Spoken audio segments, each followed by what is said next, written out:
Let's have a look at the teams.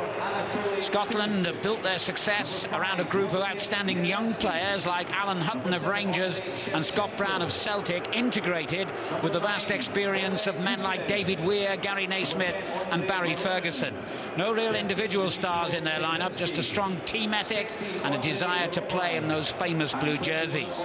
Some notable changes from the team that beat the French in Paris. Gary Naismith, who missed that game through injury, returns at left back in place of Gary Alexander. In midfield, Darren Fletcher and Paul Hartley are both out injured, and Chris Boyd, despite being Scotland's top scorer in the qualifiers, loses out to Kenny Miller up front. Ukraine are fourth in the group, and they could actually be knocked out today if they lose to Scotland and Italy beat Georgia, and that is expected. So there's just as much incentive for them to win this as there is for Scotland. And it's a very talented lineup, captained by one of Europe's greatest ever goal scorers in Andrei Shevchenko, the Chelsea man partnering Liverpool's Andrei Voronin in an attacking duo that could obviously cause the Scots plenty of problems. 5 changes from the team that lost to Italy in their last qualifier, and we believe Ukraine will play a positive 4-3-3 formation, reflecting the fact that this is a game they have to win. Very, very tough group, of course. Group B, Ukraine, who did so well in the World Cup finals themselves last year. Italy and France, the 2 World Cup finalists. That's the calibre of opposition that Scotland have had to come up against, but so far they have stood the test extremely well. Shevchenko with the first touch, and then there's Matchney playing it back. He's back in the defence for Ukraine after injury, and there's a foul on David Weir, giving Scotland the first free kick of the game. The referee, by the way, is from Holland, Peter Vink, as are all the match officials, in fact. Strong at the back, Ukraine, but it's going forward where they've got their real quality in Voronin and Shevchenko. An early injury problem. Tough character, though, as Alex McLeish knows. And Scott Brown is one of the new young players that he has brought in. Naismith volleys one forward here. Done well, McFadden. Player with immense ability, of course, and scored that unforgettable goal in Paris.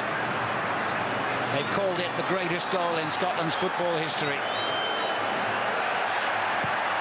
Good positive start. Miller went for it and then missed it. Brown in behind him, had to let it go. But that's the kind of challenges you can expect to see here, maybe from both sides. The Ukrainians also fired up by this atmosphere. And the referee has produced a very early yellow card here for Matchney.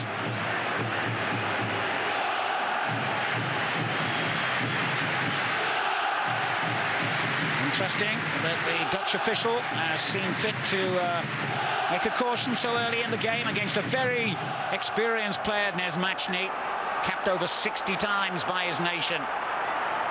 And it'll be McFadden to look for any one of those powerfully built players, including David Weir, in the penalty box. The referee not happy about all the pushing and shoving that's going on here. Look at that, a line of 4 ready to make their attack, and the goalkeeper, oh, it's got in! What a start for Scotland, and it's Kenny Miller! Unbelievable! 4 minutes gone, and Scotland are in front, and listen to the celebrations, and an ecstatic Hampden Park.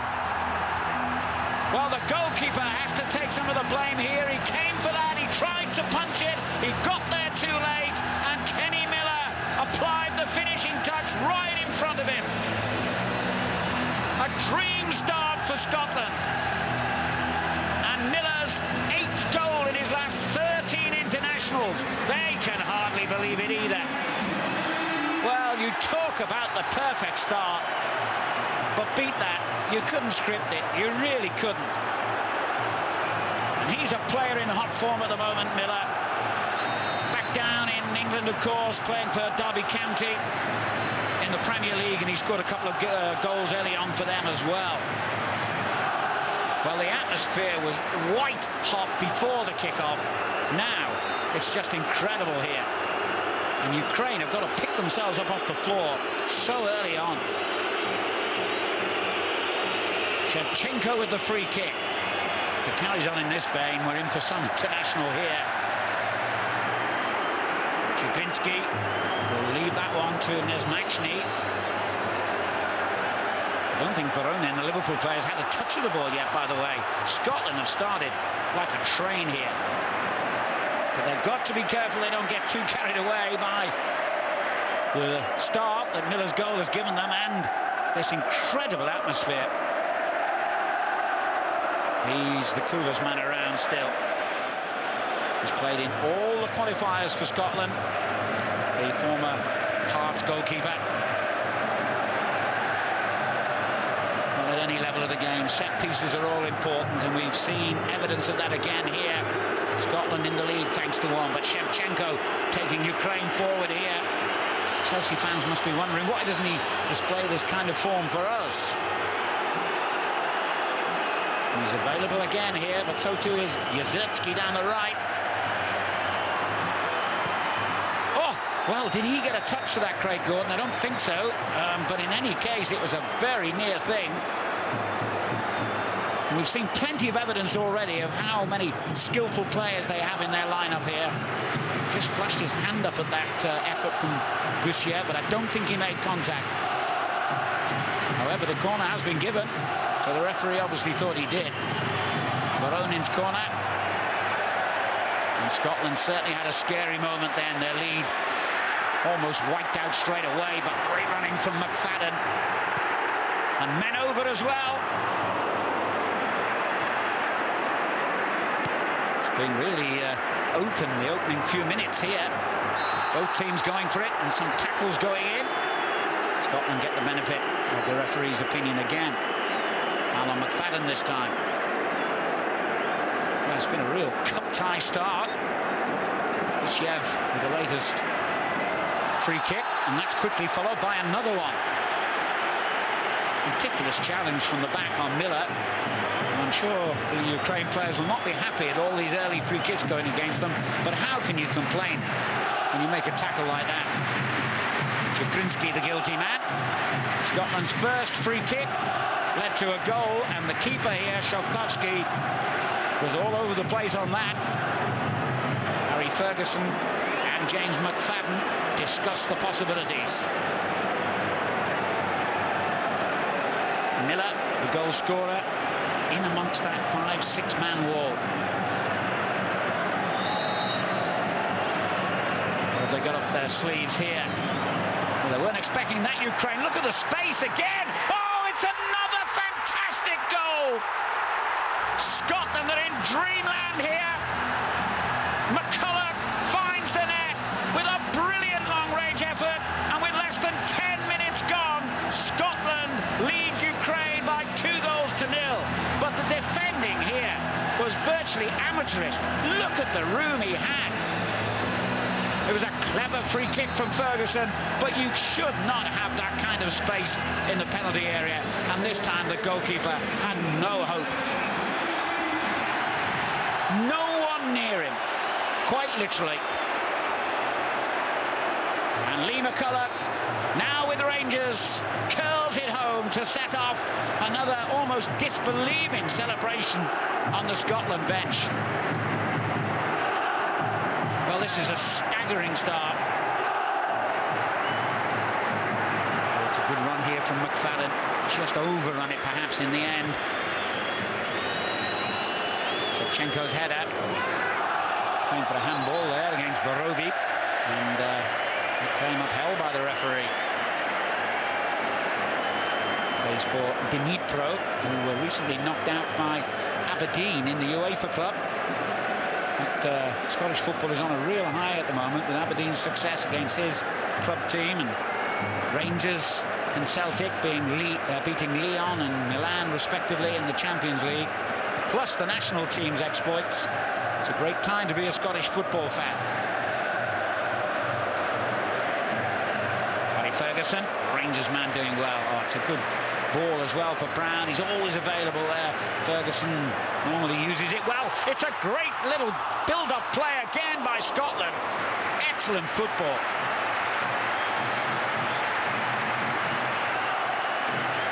Well, you really can't criticise the way it ended, because the build-up play was excellent. In fact, it was just an accident really that sort of caught Brown right between his feet as he was bearing down on Yazertsky.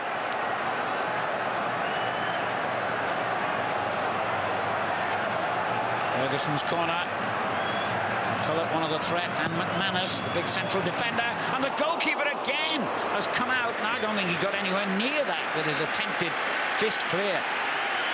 He looks like a nervous kitten at the moment, and he's hugely experienced, Shovkovsky. He's won over 80 caps for the Ukraine, more than anyone in their history as an independent nation. But he is clearly worried by what's going on in front of him here. Fadden couldn't get that down quickly enough, but has kept possession. Not now. And a foul by Brown on Voronin. You can afford to give away free kicks there.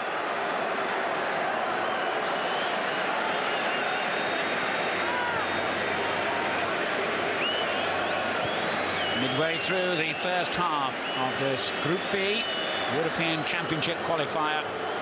Scotland 2, Ukraine 0. Miller and McCulloch with the Scottish goals. And Craig Gordon's had so little to do.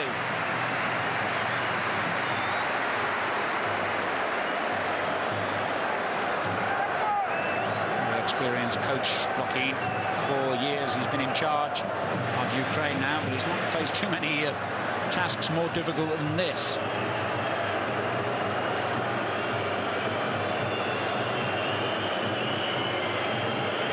Kuchev.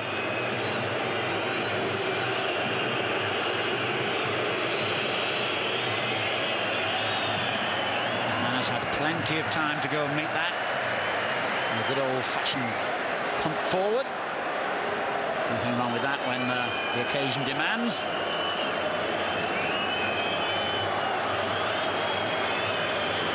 Kuchev.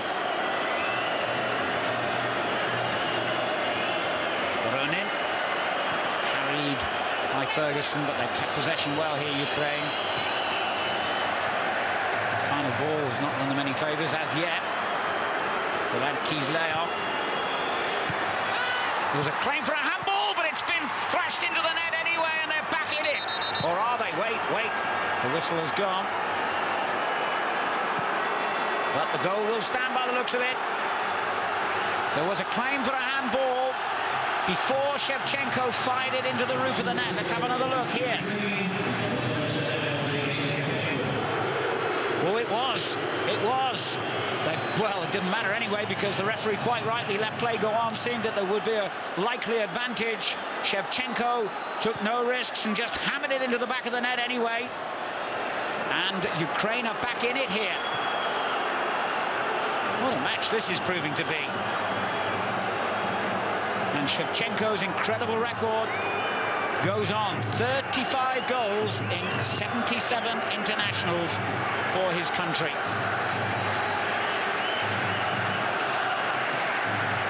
Well, that has made life interesting.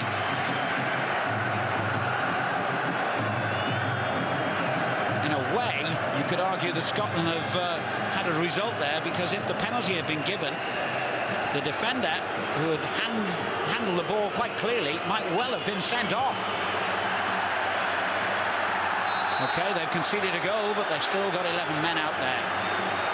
As Shevchenko pleads his case.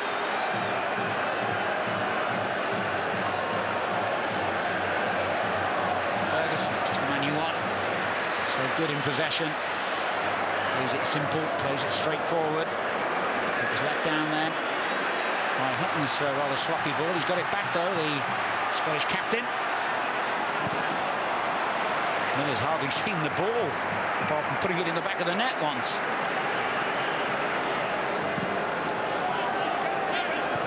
And you would think Scotland need to get McFadden on the ball a little bit more. He's the man who can run at defenders and cause problems.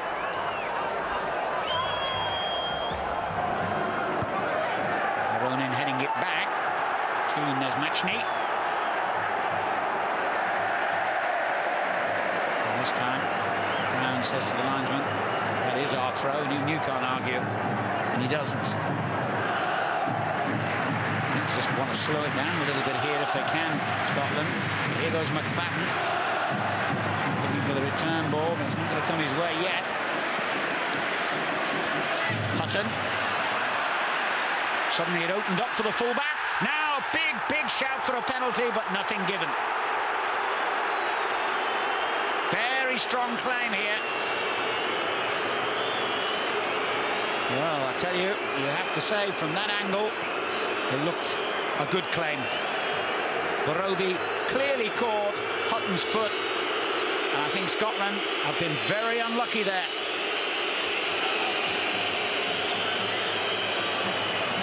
Here's Varunin. Shevchenko in a great position. Ooh. Hearts were in mouths then here at Scotland's National Stadium. Thought he was about to pull the trigger and he fell. The referee got it right that he wasn't fouled. Baronin. Scotland must capitalise in moments like this. Brown just played it in too far ahead of Miller. Final minute of the first half. Pearson for Scotland. They lead 2-1. Ferguson. Hutton. And it's disappointing.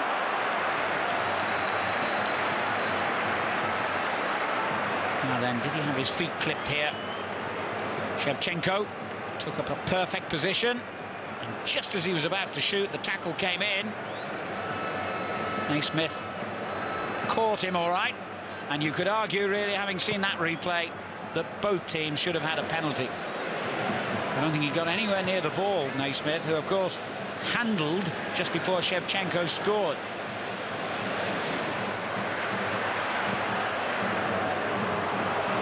The referee doesn't seem keen to point to the spot today.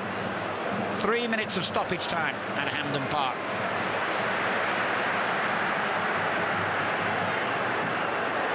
Clever return ball again for Hutton.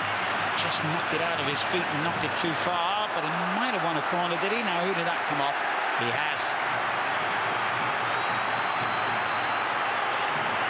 Powerful run. The Rangers man. Steve McManus makes his way forward. Celtic central defender and captain. And along comes Davy Weir as well. Delivered by McFadden. Straight back to him. It wasn't the worst ball in. Baronin showing coolness, but maybe too much of it. Miller hooks it on. Very instinctive play there by Kenny Miller. Goalkeeper scrambling to get there. They're going to try and keep possession better, Scotland. Not long to go to half-time now, but they've been second best, certainly, in terms of keeping the football today, and it's a free kick that's been given. Baronin delivers. Referee's just had a little look at his watch. Barobi back in again. And the central defender, Chigrinsky, didn't make proper contact there. Whoops. Nor did Timoshchuk with his attempted clearance. Onto McFadden.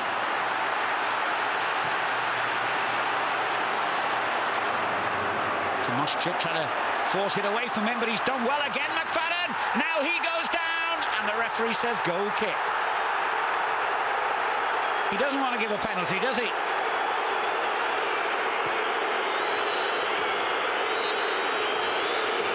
Well, you could argue that he made the most of that, McFadden. And certainly the protesters and a yellow card for Scotland there. But at the same time, it was a clumsy challenge. And on another day, and with another referee, it could be easily have led to a penalty. McCulloch now has picked up a caution that will mean he cannot play against Georgia, and in the midst of all that, the referee's blown the half-time whistle. What a remarkable 45 minutes we've seen here. Miller and McCulloch firing Scotland into a 2-goal lead in the opening 10 minutes. Then Shevchenko hitting back with a goal for Ukraine. There have been many talking points, including penalties not given. I can't wait for the second half. Scotland 2, Ukraine 1.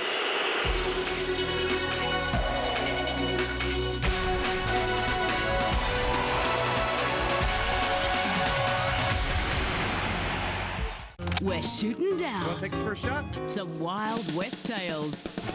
With hats made from beaver felt. It was a time when men were men, beavers were nervous. They're nervous all round. Hey, handsome, how you doing? It's got a 1-foot window with 4 steel bars in it. Because things don't always go smoothly. Total failure. It's tough getting out of jail, out of molds, and out of trouble. Mythbusters, 7:30 tomorrow on SBS. Don't try this at home now. Now the answer for asthma, hay fever and allergies is a breeze. Your home is full of nasty pollutants like smoke, dust mites, pollen, gases and bacteria. But with a Russell Hobbs Mountain Breeze air purifier exclusive with Puritech, you can clear the air at the touch of a button, so you and your family can breathe easy. Plus, the British Allergy Foundation gives Mountain Breeze its seal of approval. Rush out for your Mountain Breeze air purifier exclusive with Puritech by Russell Hobbs from selected Harvey Norman stores and other leading appliance retailers. As humans, it's in our nature to seek, but what if it wasn't? For a start, hide and seek would just be hide. There'd be no museums, or people for that matter. We'd never try new styles, never look under the couch, never leave home, and we'd never change jobs. So it's a good thing we like to seek, because if we didn't seek, we wouldn't find.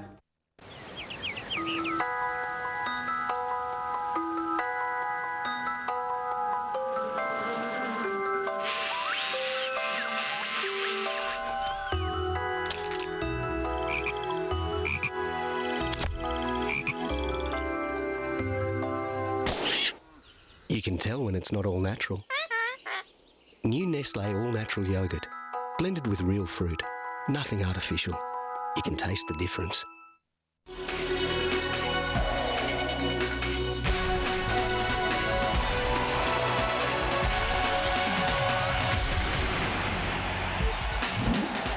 And welcome back to our football feature, this morning's Euro Group B qualifier between Scotland and Ukraine. It's half-time in Glasgow and it's 2-1 to the home side. A place at Austria-Switzerland 08 is at stake. And to see if the Scots can inch their way closer to qualification, let's rejoin our commentator at Hampden Park. It's Alan Parry. Scotland get the second half underway here at Hampden Park in this European Championship qualifier Group B match, leading by 2-1. Ukraine, incidentally, have made a substitution as Lee McCulloch goes down injured from the first challenge of the half. Scotland had Gusiev suffering from a head injury when he clashed with McManus in the first half, and I thought he looked a little bit groggy and didn't really get focused on the game, so he's been replaced.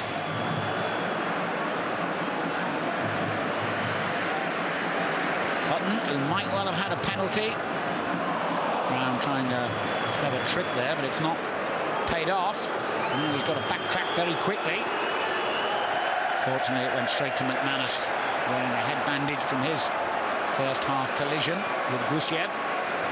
McFadden, that's clever to take the ball away from Chigrinsky. Clever enough to take him on again. Ferguson. Good play between those two. Ferguson. Oh, I think he was just about to shoot when he had the ball taken off his toe. Voronin. Shevchenko. And space down the right for Nezmachny and also for Rotan, the incoming player. It's he who takes on Hutton and finds Voronin. Oh, he hit that sweetly, and I think I'm pretty certain that Craig Gordon would have had it anyway. He had to suddenly scramble over to his right, or his left, right as we looked. Wasn't that far wide? Fallon.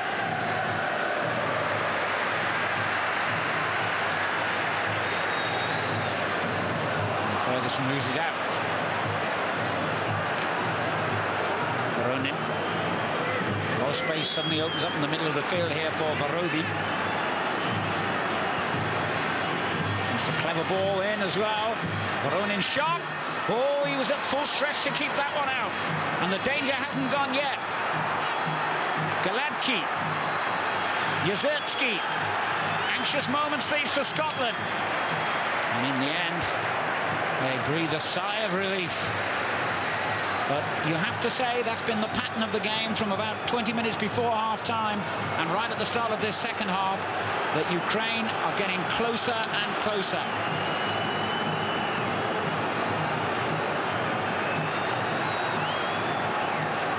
Rotan going for the return ball again. But it goes in towards Shevchenko and away by David Weir. But this is worrying for Scotland. They cannot afford to keep sitting back this way, you would think. Maybe they're not deliberately doing it. Maybe they just can't get out. There's Machny's cross. You can't help but think that sooner or later Ukraine are going to get another good opportunity to score here. And that could have been it for Galadkin. Should have done better. I think he knows it. Alexander Galadkin, the youngest in their squad. He's only 20, the number 21. And he's top scorer in the Ukrainian league this season. Plays for Shakhtar Donetsk. It's like Scotland are waiting for a mistake from their opponents here. Maybe that's happened now. Miller, Ferguson. Well, it was a great run, but in the end, I don't know what happened between Brown and his teammates. He just seemed to be in a world of his own there for a second. Voronin, Shevchenko. What a clever ball back into the middle. Now, that was risky. If you put your hands on a player like that inside the penalty area, well, I was going to say normally you're taking a risk of giving away a penalty, but the way this referee has been viewing things today, I think you've got to commit GBH to get a penalty. David Weir got away with that. There have now been 4 very valid penalty appeals. Ronan dropping deeper and deeper now, but using the ball well when he does get it. Not that time. Easily won back by Naismith.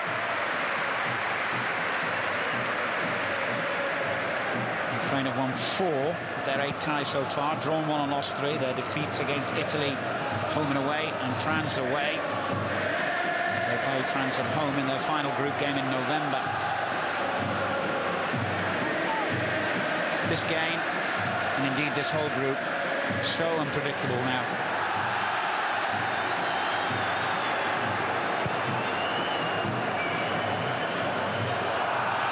McManus clashes with Galadkin, nothing given. And a few big decisions for the referee to make today. That made his challenge on Ferguson. An awkward header as McFadden challenges for the loose ball. And Miller. Well, the first Scotland shot that I can remember for a very long time in this game. And it came about as a result of poor defending. No surprise there, because that's one area in which Ukraine have been disappointed.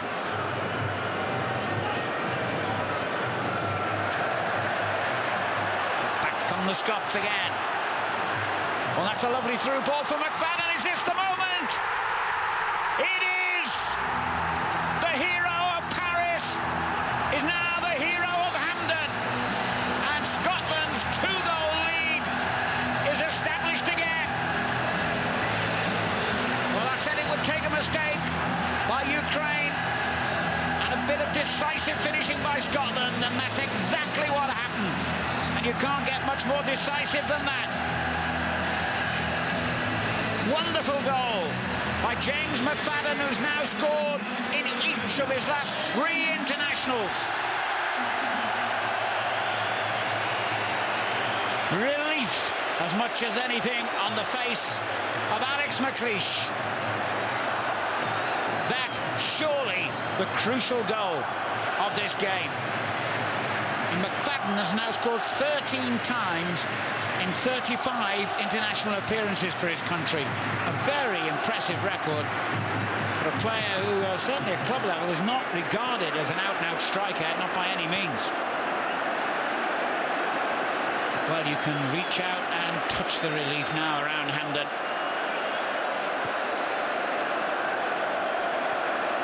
Shevchenko just beaten to it by Craig Gordon. That surely will now give the Scots the impetus again to go on and win this crucial match. McFadden in a golden streak of form at the moment.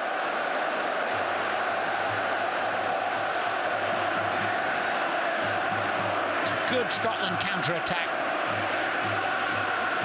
And Ukraine find themselves 2 goals behind again.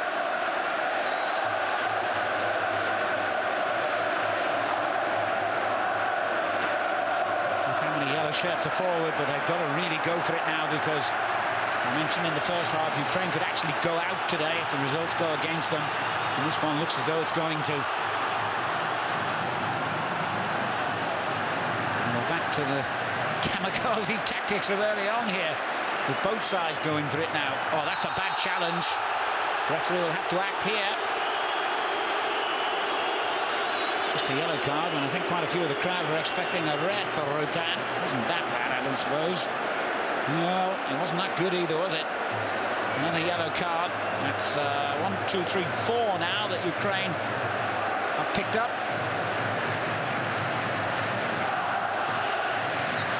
But if they lose this, their hopes of qualifying will hang by a very slender thread. And if Italy were to beat Georgia as expected later today, then Ukraine will be out of it. And that's one less problem for the Scots to worry about, as Nazarenko fails with a close-range header. Might have done better here.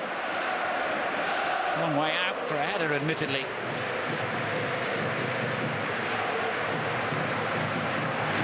By the way, Ukraine will be in the European Championship finals of 2012 next time round, and I say that with certainty because they are the co-hosts with Poland and will automatically qualify.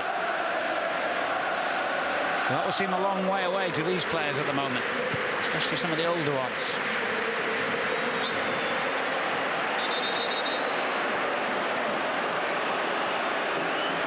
Galadki lying injured as Voronin takes it on but fails to hit the target.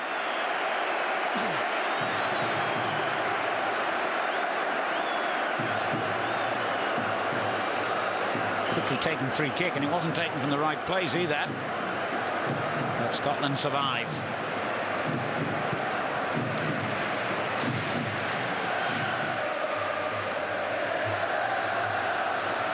Voronin.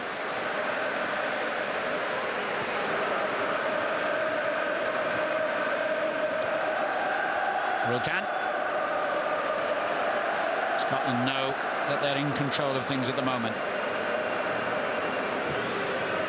But they won't want to concede and give themselves a scary last few minutes. Running again. Seems to be seeing a lot of the ball in this second half, the Liverpool man. And if they're reduced to shooting from that range, then Scotland are in control. Rotan with a very ambitious effort. Always swinging well away from the angle.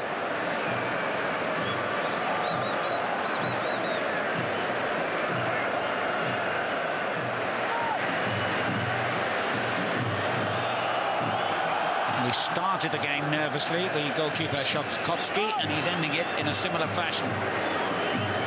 Caught out with the whipped-in free kick that led to Kenny Miller scoring first for the Scots, and then his defence let him down by basically disappearing, and Lee McCulloch made it too. Shevchenko, of course, getting Ukraine firmly back into the picture, and they've enjoyed the lion's share of possession since then. But Scotland's third goal, expertly dispatched by James McFadden, has got them back in the driving seat here. 3 minutes of stoppage time to play. Voronin's shot. It's not been his day. He and Shevchenko, the two of the great stars of Ukraine football. And they've had their moments of great quality, as you'd expect from top players. Been able to seriously influence the game. A little worry there for Scotland as Miller went down.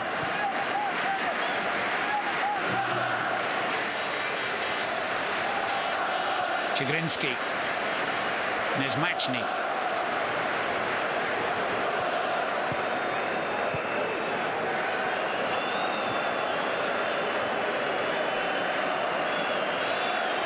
There's Nazarenko.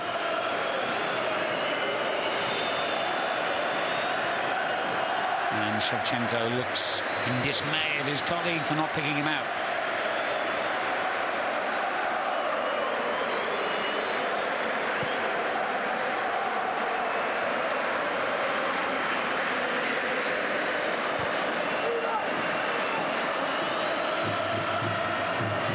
Well, now Ukraine will know their fate later tonight. If Italy do manage to beat Georgia, and Ukraine cannot qualify, and that will be 2 from 3. Scotland lead the group, and they're about to move on to a very impressive 24 points. And if they don't go on to qualify, having amassed that many points, well, how unlucky can you get? His team surely will have to wait for their opportunity to qualify for the finals when they host it 4 years later, as it's been given away clumsily here. Well, he's had his silly moment, Gary O'Connor. He could have had a moment of fame as well then. Shortly after being unnecessarily cautioned, he could well have made it 4.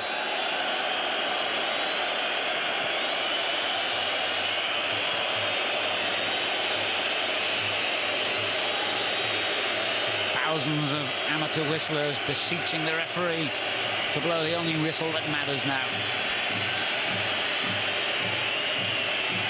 There's Nazarenko, one final attack perhaps for Ukraine. Gladki, Voronin.